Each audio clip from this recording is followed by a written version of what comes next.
November 12, 1942. Richmond, California. A massive cargo vessel, 441 feet long and nearly 30 million pounds of steel, stood ready to slide into the waters of San Francisco Bay. Its name, the SS Robert E. Peary. What made this ship special wasn't its size or firepower, but the fact that it had been built in just 4 days, 15 hours, and 29 minutes. To understand how extraordinary that was, just a few years earlier, it took 6 to 8 months to build a ship like this. Master craftsmen had followed the same methods for centuries, but now 1,000 ordinary men and women, farmers, secretaries, and housewives, had done the impossible. They weren't shipwrights. They weren't engineers. Yet they had just rewritten the limits of industrial speed. And standing behind this miracle was a man who had never built a ship in his life. Henry J. Kaiser. Kaiser's story began in December 1940. The United States hadn't yet entered the war, but Britain desperately needed ships. German U-boats were sinking Allied cargo faster than anyone could replace them. When the U.S. Maritime Commission asked for help, Henry Kaiser, a 58-year-old construction magnate best known for building dams and highways, made a bold promise. He'd build 30 ships in 2 years. Shipbuilders laughed. How could a man who poured concrete and dug tunnels possibly build steel ships? But Kaiser wasn't limited by tradition, and that made him dangerous to the old guard. He looked at shipbuilding the way he looked at any construction problem, as something that could be engineered, simplified, and scaled. When Kaiser's team began studying how ships were built, they realized something shocking. Traditional methods were painfully slow. Ships were constructed from the ground up, one piece at a time, and every part depended on the previous one being finished. But Kaiser's chief engineer, Clay Bedford, had recently visited a Ford automobile factory in Detroit. He watched cars being built on an assembly line, moving from station to station as workers added parts. Bedford came back with a radical idea. What if ships were built like cars? The idea seemed ridiculous. Cars were small. Ships were gigantic. But Kaiser believed in it. He would replace centuries of craftsmanship with the logic of assembly lines. The biggest change came with welding. Shipbuilders had always used rivets, heating and hammering, thousands of metal pins to hold steel plates together. A skilled crew could install about 100 rivets a day, but each Liberty ship needed 1,000,000.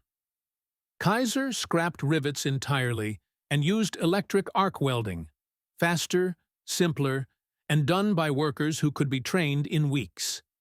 Experts called him reckless. The British Navy had banned welding on warships, fearing cracks and weak hulls. But America was desperate.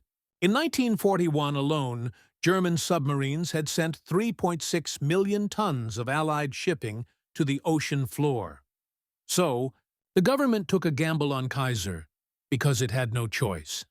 By the end of 1941, on the muddy flats of Richmond, California, Kaiser's first shipyard was rising.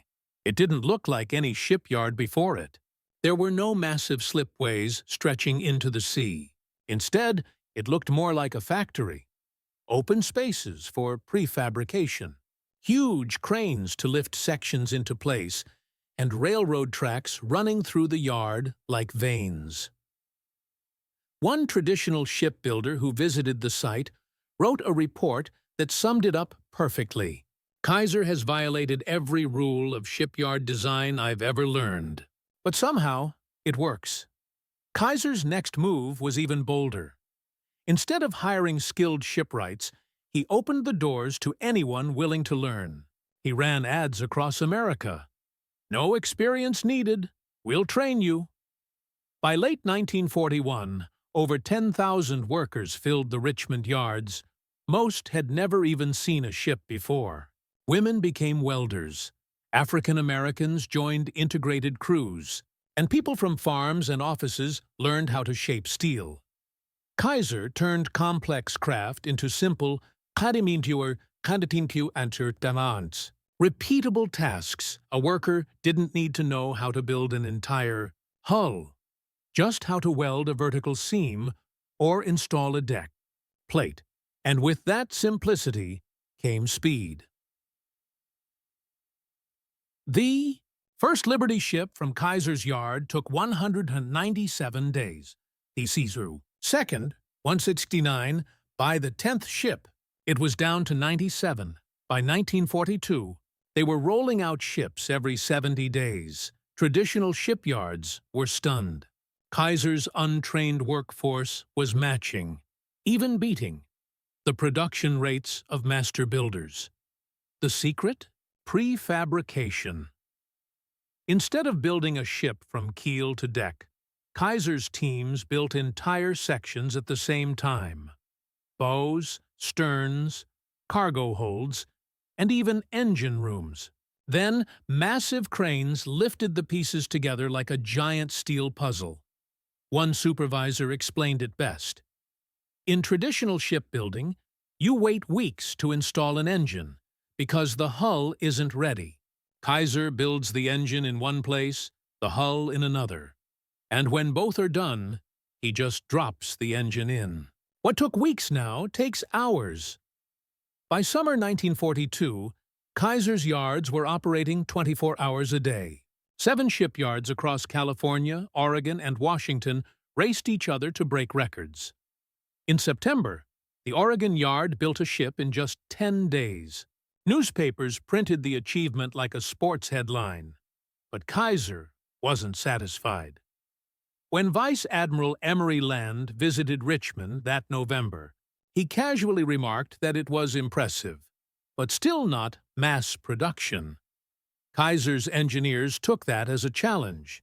They decided to build an entire Liberty ship, from start to finish, in under 5 days.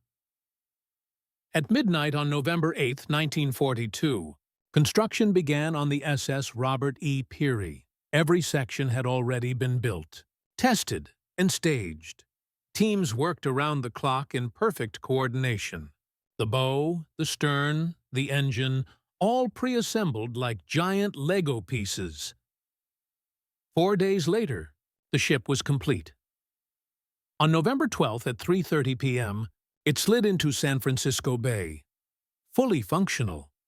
From keel laying to launch, 4 days, 15 hours, and 29 minutes. A world record. The maritime experts who came to watch expected a publicity stunt.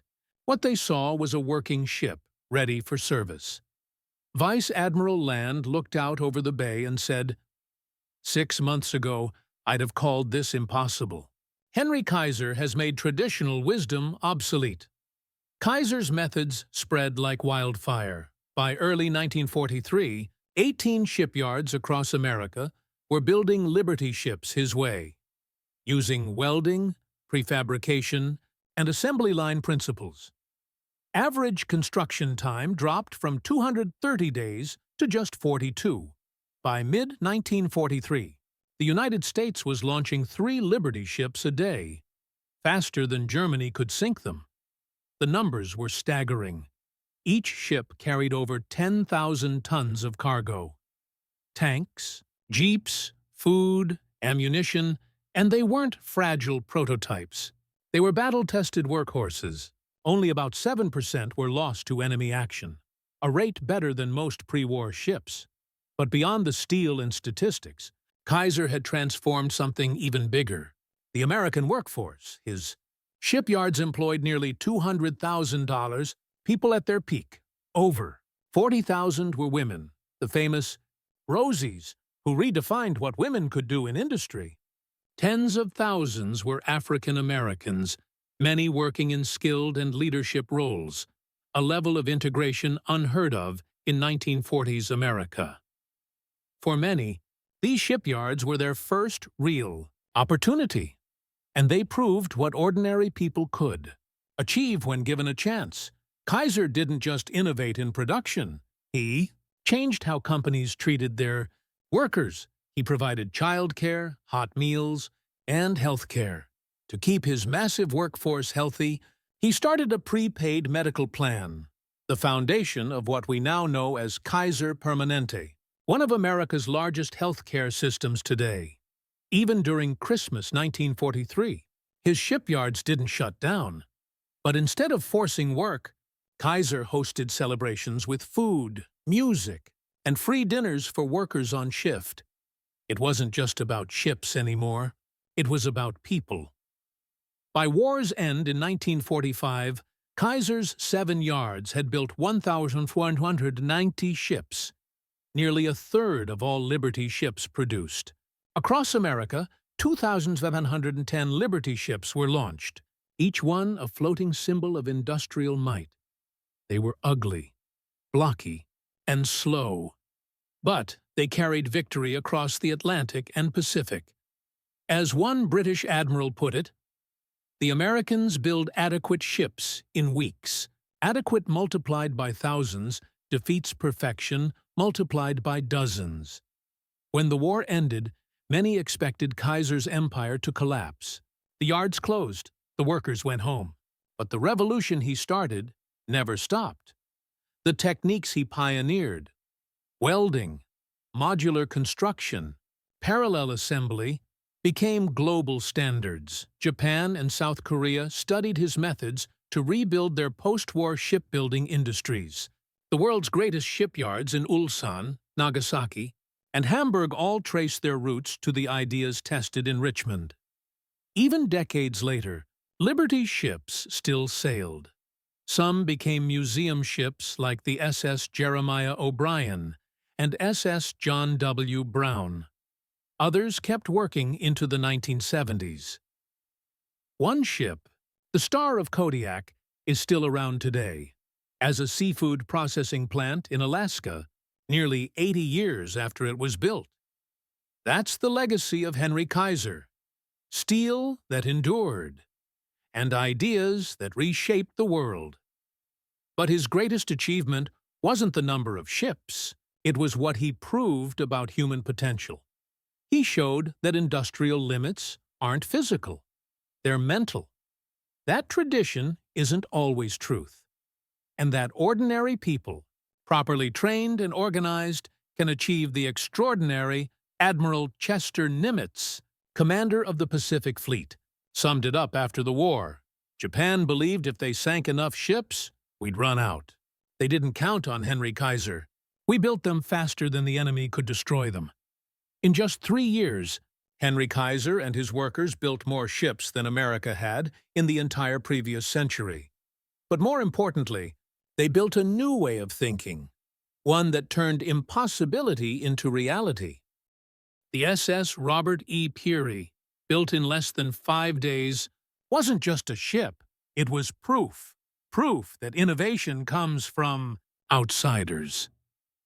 Proof that progress comes from questioning the way things have always been. And proof that the human capacity for achievement expands as far as imagination and determination allow. The Liberty ships are gone now, resting beneath the sea or preserved in ports. But their spirit lives on in every factory, every assembly line, and every moment someone looks at the impossible and says, "Let's try."